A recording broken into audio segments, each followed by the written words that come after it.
VBA Dharashiv, आपला आवाज आपली बातमी. फुले आंबेडकर विद्वत सभा आयोजित संविधान जागर साहित्य संमेलन छत्रपती संभाजीनगर या ठिकाणी संपन्न झाले. VBA Dharashiv news, Chhatrapati Sambhajinagar.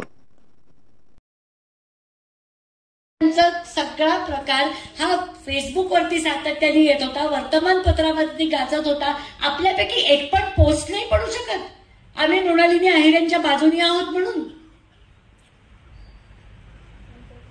मग आपण नक्की विचार करतो म्हणजे काय करतो, आपण सुशिक्षित आहोत म्हणजे काय करतो. आपल्याला जर आपण फायनान्स बिलामध्ये काय आपल्यावरती गंडातर येते हे कळत नसेल, ज्यांच्या आम्ही संविधान प्रेमी आहोत ह्याला भूलथापांना बळी पडून आपण मतदान केलं, ते आज आपल्याच समाजाच्या एका प्राध्यापिकेवरती शिवाजी कोण होता हे शिकवल्याबद्दल त्यांची बदली करत असतील आणि आपण त्याचा साधा निषेध सुद्धा नोंदवत नसू. फेसबुकवर आलेल्या त्या पोस्ट साध्या खाली छोटंसं शेअरचं एक पिटुकलं बटन असतं, त्या पिटुकल्या बटनावरती बोट ठेवून साधं शेअर सुद्धा करत नसू, तर मला असं वाटतं की आपल्याला आम्ही फार संविधान प्रेमी आहोत म्हणण्याचा सुद्धा अधिकार राहत नाही. कारण मग काँग्रेस आणि बाकीचे पक्ष जे करतायत, भाजप जे करताय, जसं 2017चं फायनान्स बिल आणायला इथल्या काँग्रेसचं, इथल्या राष्ट्रवादी काँग्रेसचं, इथल्या वेगवेगळ्या पक्षांचं मूकसंमती जी होती तीच मूकसंमती आत्ता जे सगळं चाललेलं त्याला आपली आहे असं दुर्दैवाने म्हणावं लागेल.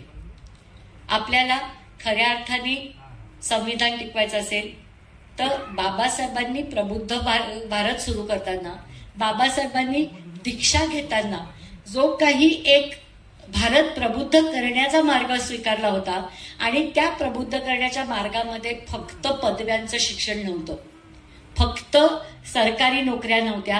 त्या प्रबुद्ध या शब्दामध्ये अतिशय डोळसपणे, अतिशय खणखणीतपणे, अतिशय ताठकड्याने समाजाची बाजू घेऊन उभं राहणं, अन्यायाला अन्याय म्हणणं आणि त्या अन्यायाविरुद्ध लढण्याची स्वतःची ताकद ठेवणं आणि मुख्य पुढच्या पिढीची ताकद ठेवणं हे सगळ्यात महत्वाचं आहे.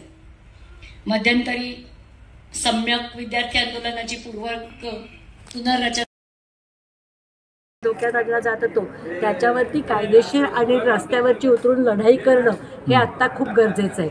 आणि त्याची एक सुरुवात फुले आंबेडकरी विद्वत सभेने संविधान जागर साहित्य संमेलन घेऊन सुरू केलं, याच्याबद्दल मी त्यांचं अभिनंदन करते.